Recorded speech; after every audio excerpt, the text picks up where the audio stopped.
All right. All right, you're very welcome along to the football kickoff with Sky. Every Friday afternoon, we're here to preview the biggest games of football that are coming up and the best 5 games to watch, particularly on telly. Let's get into it. The football kickoff with Sky. Watch every single live Premier League game on Sky Sports, BT Sport and Premier Sports. Yeah, it's all the football you love in one place across Sky Sports, BT Sport and Premier Sport. And I'm delighted to say we've got David Connolly with us. David, good afternoon to you. Good afternoon, Jay. How are you? I'm very well. Also, Shane Hannon with us. Shane, how are you?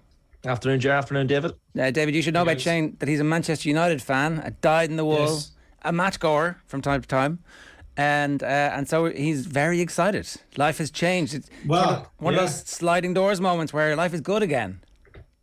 Well, I guess for Shane and everyone else, the good news is it's done, right?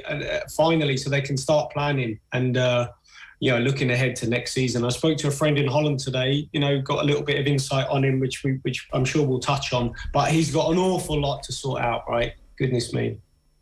It's a laundry list. It's not a good time to be a United fan, lads. It's really, like, I was speaking to a fellow United fan mate last night, and he was not optimistic. He says that he doesn't think United will win any of the remaining Premier League games this season. There'll be a couple of draws thrown in there, but the United fans have reached the bottom of the barrel. But hopefully Ten Hag is the brighter future ahead. Well, surely the fact that, as David points out, Shane, a decision has been made. The uncertainty is over, at least.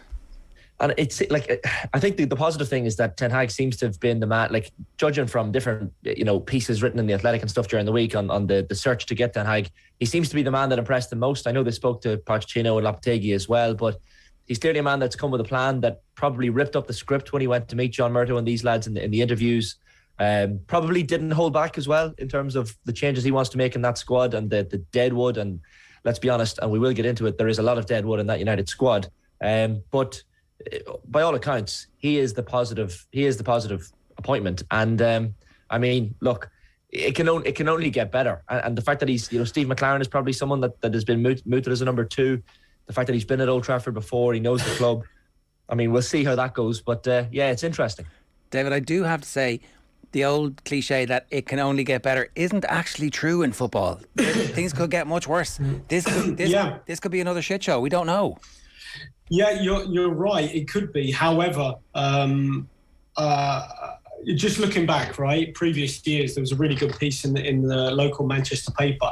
I think every year that United didn't qualify for the Champions League, and Shane will notice, I think 2014, 16 and 19, they spent the most ever money in the summer window.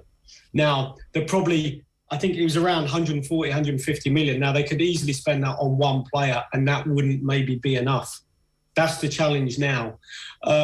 However, talking to my friends in Holland, they were saying, Ten Hag is a tracksuit. He's not a manager. He's a tracksuit coach.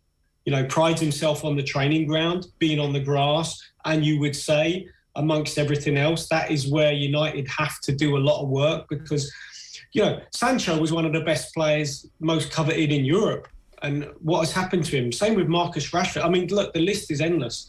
So you think with some of those players, if he can get better performances out of them, like he got out of basically 6 Premier League casts off. I had a look, right? He took Tadic, Sebastian Haller, Daley Blind. The list is endless. There's about 5 or 6 of them that he took from the Premier League, and he got them to play fantastic football. I know of great other Dutch young talent, which they lost eventually. But the point being, I think he can do an awful lot of work on the training ground, which I think they need. And I think there will be improvements. Berghaus, another one who discarded from the Premier League, he got him playing really well. So, there's I think there's green shoots there for the lads, but he's a tracksuit coach. He's not a Sir Alex Ferguson who will, stand back, let someone else coach and put the sessions on, i.e. Steve McLaren. Ten Hag will take all the sessions himself. Which, seems to be what Guardiola does. Klopp obviously has had people in his team in the past who would have done most of that. There was a split at one stage between Klopp and his, the guy that was supposed to be the whisperer for his team, and then they didn't miss a beat at all. So It's like making sure that the culture is correct, David. I think that's the main thing at Manchester United. It seems to be a cultural issue where people are definitely more interested in their Instagram profile and their own individual stats than they seem to be about the outcome for the team. I mean, yeah, although I would say, and Shane would, I'm sure, would want to touch on this, but, being at Man United, a player at Man United, every move, every picture you post. I mean, we saw Connolly this week with saying to one of his players who was on the beach, publicly saying to you on Instagram, stop posting these pictures. I think it was to Pedro Neto. Now at United, everything these lads do, because, look, when I played for Wigan, right, I joined Wigan in the Premier League, and I lived in Hale, which is a little suburb of Manchester, but a lot of football players lived around that way, right? Every time you walked into a restaurant, everyone stopped and turned around to see who it was. Not because they were hoping or thinking it would be a United player, a City player, etc. My point being, you're not going to stop the Instagram, the social media, the millions of people, but you can still manage that. And I think as long as you're delivering on the pitch, people will accept that. The issue, I think, for United fans, and Shane's one of them, is that when people are posting and being very vocal, and Lingard's got his little trademark and he never plays, and Pogba, etc. I think when they're not delivering, but they're all over social media, that's the issue.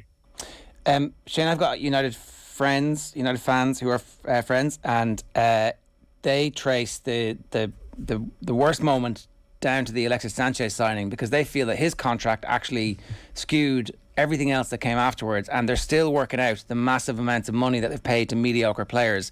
Lingard is actually a symptom of that, because they kept paying him new contracts to make sure that they wouldn't lose him for free, but then he never played. They're paying a goalkeeper 125 grand a week to sit on the bench, and they're thinking, can we afford to sell him? Can we afford not to sell him?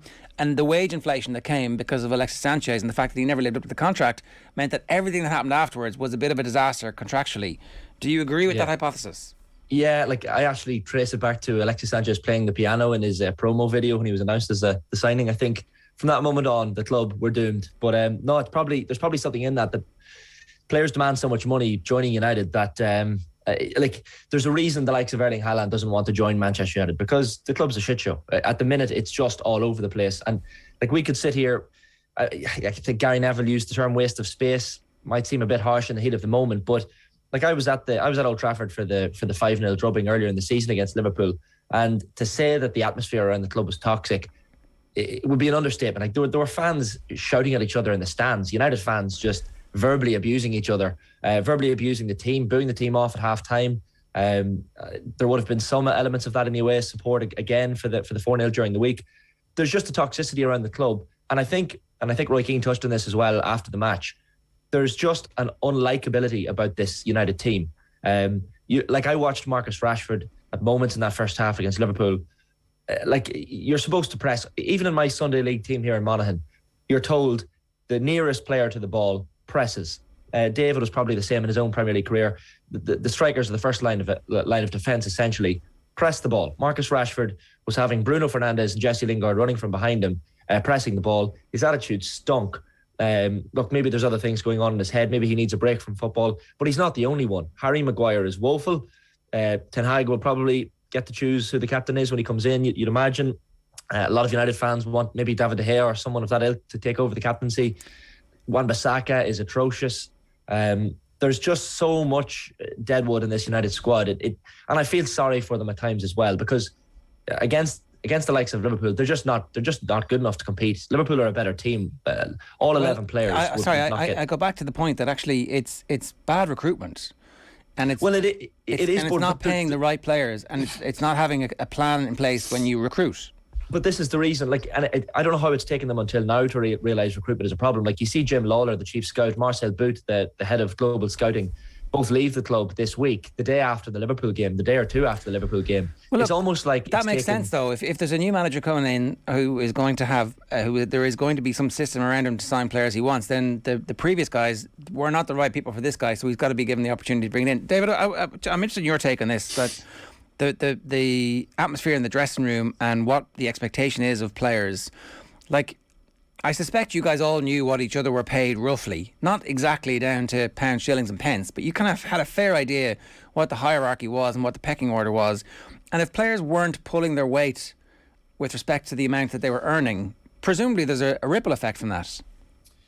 Yeah, I mean, obviously, like I think that's well known. But to be honest, you suffer it from not suffer it. You accept it, and everything gets out because some players at one club. One agent might have 6 or 7 players. And everyone talks. So look, the lads amongst themselves in the dressing room know what's what. But to be honest, I'm not too sure the relevance of that in this particular what we're discussing here. That I think whoever comes, doesn't matter whether Ten Hag comes in or somebody else, those players, you'll have 1 or 2 or 3 or 4 like Arsenal where they get rid of an Aubameyang or an Ozil. You get those big wages off your wage bill. But if they want to compete with your De Bruyne's and your Cities and your Liverpools, they're going to have to pay some players the top money. Absolutely, because look, Mo Salah's hanging out for the top money because he deserves it. Yeah. And he'll go and get it somewhere else. Now, if United will pay him 400 grand a week, maybe, or 500, he might go to United. I don't know. Same with Man City. You can't say that United are not going to go and pay players, the going rate for a world-class player. They will have to, otherwise they'll fall. Look, Declan Rice isn't going to come to United for the same money he's on at West Ham. He'll want to be on the De Bruyne money or similar. So, and I think the recruitment is a great one. Is a great thing to talk about, which probably we could touch on a little bit.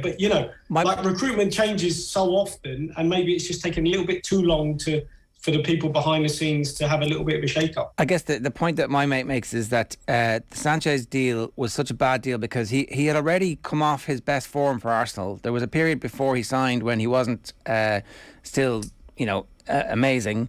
And as a result, he got to the club and couldn't perform at the level that justified his salary. And so everybody else's salaries had to be brought up to something similar to him. And none of them were actually good enough to justify the salaries they were on. So the game got skewed. The agents were able to go in and walk in and say, Alexis Sanchez is on 400 grand, Jesse Lingard wants 125 or 150. And Man United are like, okay, I guess we have to give it to him because look, he's actually doing better than Sanchez is at the moment. And all of a sudden, the wage bill reaches a point where they're one of the highest wage bills in world football, but they don't actually have the talent to justify. Yeah, I mean, look, I understand that, but by the same token, you could touch on their recruitment, right? And you're right. You give certain players that might be at their peak or past their peak. I think the biggest barometer of success in this regard would be Liverpool, because they were winning with a team that players were just coming into their peak. Your Van Dijks and your Salahs and your Manes, right? Now those players you could arguably say are still at their peak, but they're just erring on the other side of, 26, 27, 28, 29. But they've supplemented it with Jota, 25, with, Diaz, with Harvey Elliott, with looks like Carvalho from Fulham. So they've supplemented it well with, and they won't be getting the top money because they're paying them £40 million transfer, not 100 million. And their wages will be probably similar to in that sort of bracket. They won't be the top. But Liverpool they've set the standard, right? Not overpaying and keeping the dressing room relatively happy. Maybe Salah will have to swallow. They're not gonna blow the water on him because that's their model.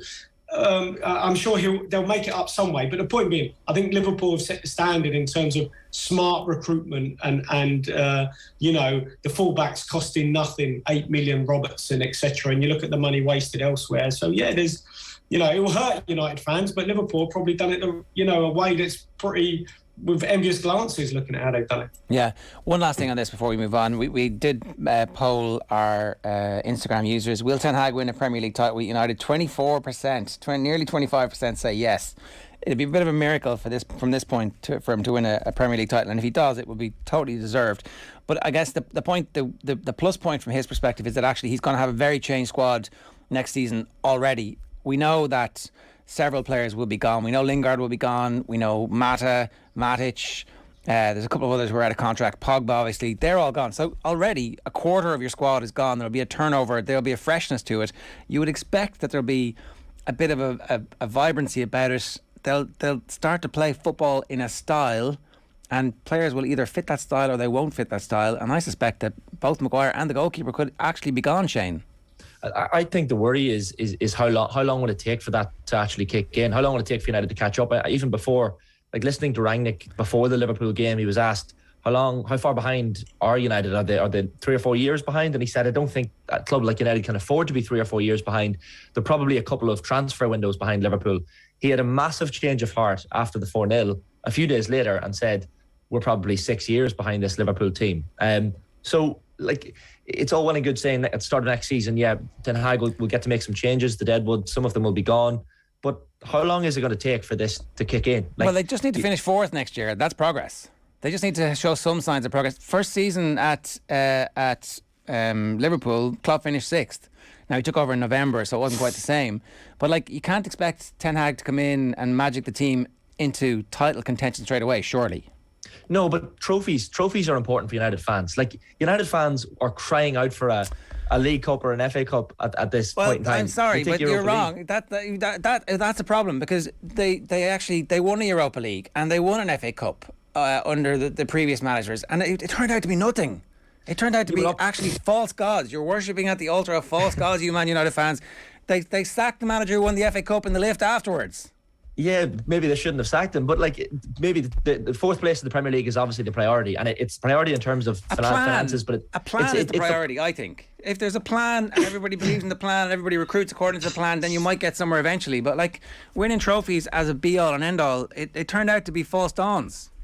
Well, it's eternally optimistic for me to even be talking about trophies and Manchester United in the same sentence at the moment, anyway. But like, yes, top 4 is absolutely priority. But if they don't get top 4, if they don't start winning trophies, if they don't start looking like the Manchester United of old, they're not going to attract players. It's not the lure, it's not the draw that it used to be for some footballers. Obviously, financially, you've got the Sanchez's and people like that who know they're going to come and you know, get paid over the odds. But United have to accept that. United as a club will be charged more in transfer fees. Players will look for more wages. Maybe they need to accept that. They're not going to turn into a Tottenham and put a wage cap in at this stage. So maybe they just need to accept that for every single purchase they make, it's going to be over the odds. Look, it's so hard to be optimistic as a United fan about anything at the moment. You just want this season to be over and done with and get on with it. It's kind of depressing. It's very good of you, Shane, to be so open about the depression that you Manchester United fans are feeling at the moment. We have a lot of sympathy. Oh wait, hang on, we have no sympathy for the Man United fans. It's terrible. So Arsenal against Man United is exactly the type of figure you want if you're Man United. It's the flakiest team in football who are all of a sudden believe themselves again to be geniuses after having beaten Chelsea midweek after one of the worst runs of form that we've seen from any team in the Premier League. So I don't know what the hell's going to happen in this game. This one kicks off BT Sport on Sunday at 12 o'clock. David, do you have any idea what's going to happen between Arsenal and Man United? Well, I mean, look, if Arsenal, they play anything like they did against Chelsea, I know that Chelsea were victims of their own downfall, and people were saying, well, why is Christensen playing when, you know, he's obviously leaving the football club? And maybe Tuchel has sort of made a couple of errors, you know, of late in terms of his selection. He's been a little bit spiky, but you know, that front part of the pitch for Arsenal is a really good part of the pitch. You know, it's their best. You know, Smith Rowe, Odegaard, Saka, Nketiah. I think Smith Rowe and Saka are the first ones, I think, since Kuehl and Michael Bridges to get more than 10 goals or assists each in a Premier League season, you know, like 10, 15 years ago. So those two are going great. So, look, it's a hard one to call, but certainly they'll be buoyed by that result the other day and know that United are obviously really vulnerable at the minute. So you wouldn't back Arsenal putting one over them here. Ronaldo looks like he's going to play, though. He's trained. So that might change things a little bit. We were looking this up during the week after the 5-0 when Manchester United were humiliated by Liverpool. They went and beat Spurs 3-0 the next time out. So could they do the same to the other side of North London? They really could, Shane. That's the problem here. The inconsistency here is that you wouldn't be terribly surprised if Man United dug something out. Yeah, and David used the word vulnerable there, and that maybe is where United need to be to pick out a result. Like you mentioned, Ronaldo's back. It sounds like from Rangnick's press conference that Ronaldo is back. Varane should be back. McTominay should be back as well. What difference is it going to make? It's hard to know. Eric Bailly probably will get the nod, maybe in defence, because as things stand, it's just been brutal. Like to see Phil Jones thrown into that starting 11 against Liverpool was just, you held your hands up at that point, and you might as well have handed the 3 points to Liverpool because he just hasn't played enough. But then again, it's resurgent Arsenal as well. Like those defeats to Palace, Southampton, and Brighton. Like they've lost their last 2 at home. They will not want to lose three in a row at home. That's not exactly a good run for Mikel Arteta when they're looking for that top four position. But I can't. It's hard to see. It's hard to see past a draw in this game because both teams need it so much. And Lenny was excellent during the week. He got that win against Chelsea, and I kind of like this Arsenal team. Like you saw Ramsdale waving goodbye to the Chelsea fans after that winner went in. It's a likeable Arsenal team, but I think a draw is probably the way to go in this one. All right, and sitting on the fence, and that's the best place for it at this stage. Man City versus Watford kicks off at 3 o'clock on Saturday. David, it's very hard to analyse this in anything other than a routine 3-0, maybe 5-0 win for Manchester City. Yeah, I'd agree. I think everyone thought maybe the Brighton game might be a potential sort of banana skin because, normally Pep talks up Graham Potter and then beats him or something similar like that. But they got the job done in the end and, Brighton made it difficult. But no, I can't see anything other than a home victory here. Although Watford were decent last time out. They put up a bit of a fight. They scored a good goal from Emmanuel Dennis. But they're not going to have enough to stop Man City here. I think Diaz came back on, didn't he, midweek? So he's fit again. So no, they'll comfortable home victory. Where are City at the moment? That game was important for everybody just to see that they haven't been in any way psychologically scarred by what happened the previous week. But from their perspective, like everybody's talking about Liverpool and the quadruple, but like Man City are still, going pretty well in two of the main competitions that they really, really care about and make them favourites for the league. And look, Real Madrid obviously not going to be in any way easy, but if they get over that, they're not going to fear Liverpool in the Champions League final or Villarreal if they happen to make it. It's right there for Man City to have their greatest season ever too, but everybody's talking about Liverpool and the quadruple at the moment.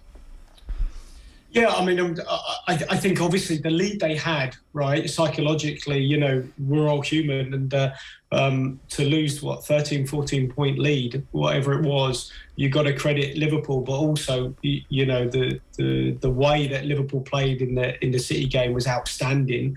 But they showed the right, character, played well against Brighton, and as you say, they can obviously still. I'd fancy them to beat Real Madrid. We saw Real Madrid after the Lord Mayor's show not convincing in the league. So, yeah, I wouldn't put it past City still being able to. And I think Roy Keane touched on this, didn't he, before the game the other day, where he tipped City because, ultimately it's in their hands.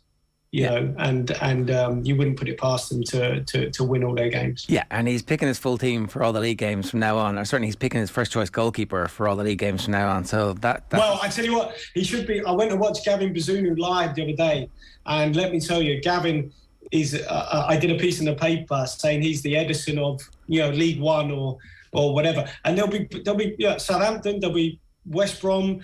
Yeah, he was outstanding. And he won't want to be on the bench for Man City. But I tell you what, I don't think he'd be too far off being the number one in a few years. That's for sure. So if you were advising him, would you say try and get a move to the Premier League or Championship or a team at the top of the Championship for next season? Well, I tell you what, you touched on Aaron Ramsdale, right? Aaron Ramsdale went on loan to AFC Wimbledon 2019, kept them up. He's in folklore, hero now. And look at him flying at Arsenal. And I think Gavin, I'm not saying he's better than a League One, much better. And I think he could have a loan at a Premier League. And if that's not an option, I would go one more loan in the Championship. And then I think he'd be knocking on the door to be a Premier League goalkeeper, I think. I think we forget how young he is as well. There's plenty of time for him. Get the experience, get the games. That's the difference between him and Caoimhín Kelleher at the moment. Caoimhín plays really well when he gets in, and he's getting world-class coaching, and he's seeing what Alisson does day in, day out. But Bazunu apparently goes up to training sometimes, and if he needs to work on, he's in contact with the Man City goalkeeping hierarchy, and also is getting the games and the minutes under his belt, and you can definitely see the benefits of it when he's playing for Ireland.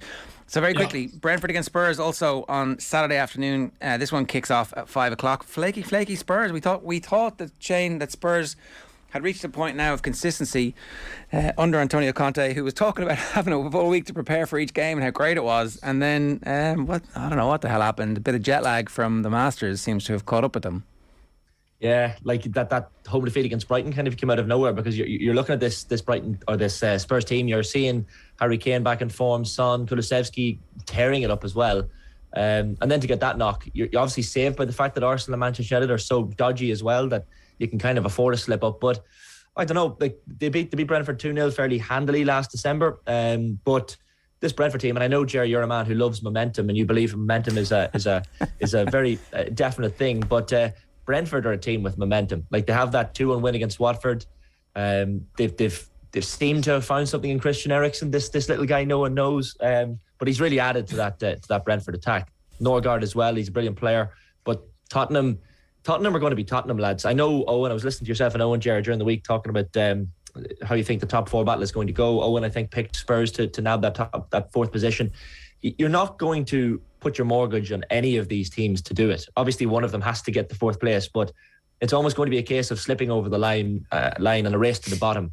I just, like, this is another banana skin for Spurs. The fact that they're away as well, I know it's only across London, but there's something about this Brentford team. Obviously, they don't have much to play for in that they're a mid-table team at the minute. They're not looking up or down, but I don't know. There's just something about Spurs that's, again, like Arsenal, a little bit iffy. They could win 3-0, they could lose 3-0. David, what do you think of this one? Yeah, I think this is. I'm going to this game, So, and interestingly, Ethan Pinnock, who's been a rock at the back for them, he's probably out. So that's a hole they have to fill. I'm of a slightly different opinion. I've seen Brentford so much, right? And I watched them against Watford in December, and they beat them, and they were ninth at the time, right? And I said they played Chelsea in the cup the next game, and I said, I think they'll get relegated. And everyone laughed at me. They had so many flaws in their game, Brentford. They lost 7 of the next 8. Before Eriksen came, they were getting 0.44 points a game. They were destined for the drop. Make no mistake. He's come in, he's completely rejuvenated them, and Ivan Toney.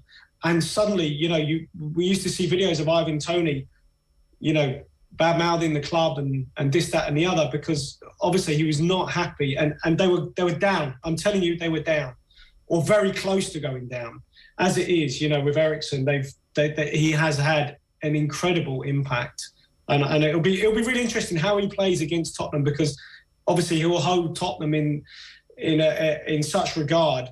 Whether he will, I don't know whether that will impact on him in terms of how he plays, being at that club and everything he's gone through to be against them. So it'll be fascinating. I think Tottenham will win this one, but I think the likes of Toney rejuvenated, but I think they'll miss Ethan Pinnock at the back.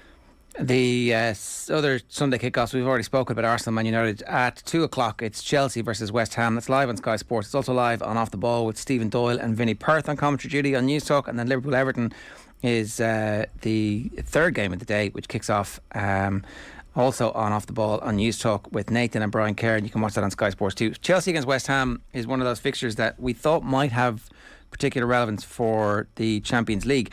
I do wonder, David, if West Ham are now a little bit regretful about the fact that they seem to have put their eggs in the Champions League basket through Europa League qualification, rather than going all out in the league, when all the teams around them have suddenly started to drop points again and again and again. Like, actually, one win for West Ham in the last few games, one result going the other way, and they'd be right there for fourth. Yeah, I think you're absolutely right. However, they probably, cannot. I wouldn't say cannot believe where they are, but for a club to be with such limited European experience, although I think they've got better, or certainly got better players than Lyon. Lyon considered, previous Champions League, etc. But nonetheless, the wage bill West Ham have, they probably should be beating Lyon. As it is, I think the turnaround from European to club football has probably just been a bit too much for them after the Lord Mayor show kind of thing. But, the drop points against Burnley, I think Zuma's out. I think they've only got Craig Dawson fit at the back. And you'd expect a response from Chelsea. So I got a feeling this might be another defeat for West Ham in the league. And it doesn't really matter anymore, given that if they were to win the Europa League, that is an absolutely seismic moment in the history of the club. Yeah, exactly. And you cannot, underestimate that, because I was at the Olympic Stadium last season when they qualified, and David Moyes did a speech out on the pitch, and he, said, right, everyone bring your passports, we're going to Europe, this kind of thing, like on holiday. And, for West Ham, it's been some journey. So to still be competing with that very shallow squad, I mean, they've got kind of like 14 players. They haven't got much more than that. So he's got his starting 11 and a couple of others to come on. Mark Noble, maybe Yarmolenko, the odd time. The depth of it is pretty minimal, so he's done brilliantly. Liverpool versus Everton is the final game on Sunday afternoon. Shane, what do you think is going to happen here? Can Everton do anything to derail the unstoppable Liverpool juggernaut? Yeah, like the pressure's kind of come on to Everton at the minute with that win for Burnley over Southampton last night. All of a sudden, you see them stretch that gap to 4, back to 1 now. All of a sudden, looking over their shoulders again. But then there's a couple of positive points for Everton. You had Frank Lampard speaking glowingly about Dele Alli after the most recent win, and apparently training very well. The subs that came on in that most recent win for them, the draw against Leicester, kind of made the difference. Solomon Rondon as well played really, really well. But we have to remember, we're trying to make an argument here that Everton can go and derail Liverpool's title bid at Anfield. You can kind of romantically and magically think about it in advance of the United game as well. Both Manchester United and Everton supporters will be thinking before going into these games, wouldn't it be great if we could derail Liverpool's title bid? But although the desire might be there, the reality is much different, because you look at the Everton starting 11, it's just nowhere near the where Liverpool's is at the minute. When you see Salah in form, you see Luis Diaz in form as well. Yeah. How do you stop these guys? And Frank Lampard's he's got a job on his hands. I just can't see them. Dominic Calvert-Lewin as well is out for 2 weeks. He got injured in training. You've still got that front three. Anthony Gordon played okay during the week. Richarlison is probably the man they have to look to for goals. Damari Gray as well. I don't know.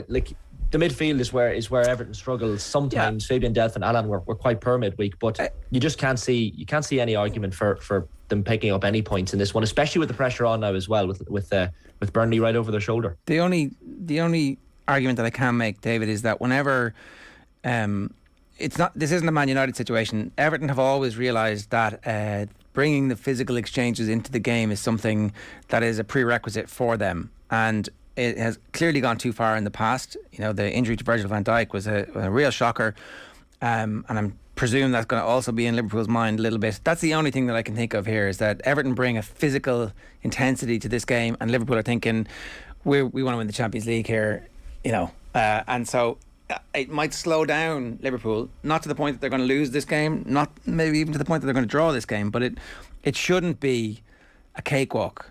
That's the only argument I can make, and it's not even a great one. Oh, you're on mute there, David. Yeah, sorry. The only thing I'd say is on that, if you go back to the Leicester point, if you go back to the United game, they had 30% of the ball, right? Everton, and they're going to probably have 30% of the ball. Liverpool with 70, I think, would score 2 or 3 goals. So that'll be the difference, and they're just an unstoppable force at the minute, and I can't see Everton being able to absorb the amount of pressure that they have. It's just not going to happen. So I can just see another Liverpool victory. Yeah, I think that's certainly what everybody else is seeing at the moment as well. A reminder, the football kick-off with Sky, all the football you love in one place across Sky Sports, BT Sport and Premier Sport. We do a five-a-side every week where we ask you on Instagram who would start in your five-a-side team.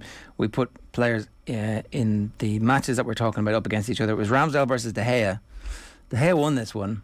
I do think that in the long run we're going to see Ramsdale be more valuable to his team as a goalkeeper who you can do more stuff with. But anyway, Pontus Jansson versus Ben Davis. Jansson won that one. N'Golo Kante versus Declan Rice. Kante won that one, and I do wonder if that's a little bit on reputation, because his form this season has not been as good as it has been in previous seasons. Mahrez versus Emmanuel Dennis. Mahrez won that one. And Salah versus Richarlison. Well, that was a landslide on behalf of Mo Salah, who's the best player in world football at the moment, so you probably don't begrudge him that. Folks, enjoy the games this week. Thanks a million. That's this week's edition of the Football Kickoff with Sky. As I said, all the football you love in one place across Sky Sports, BT Sport and Premier Sport. See you next Friday. Take care. The Football Kickoff with Sky. Watch every single live Premier League game on Sky Sports, BT Sport and Premier Sports.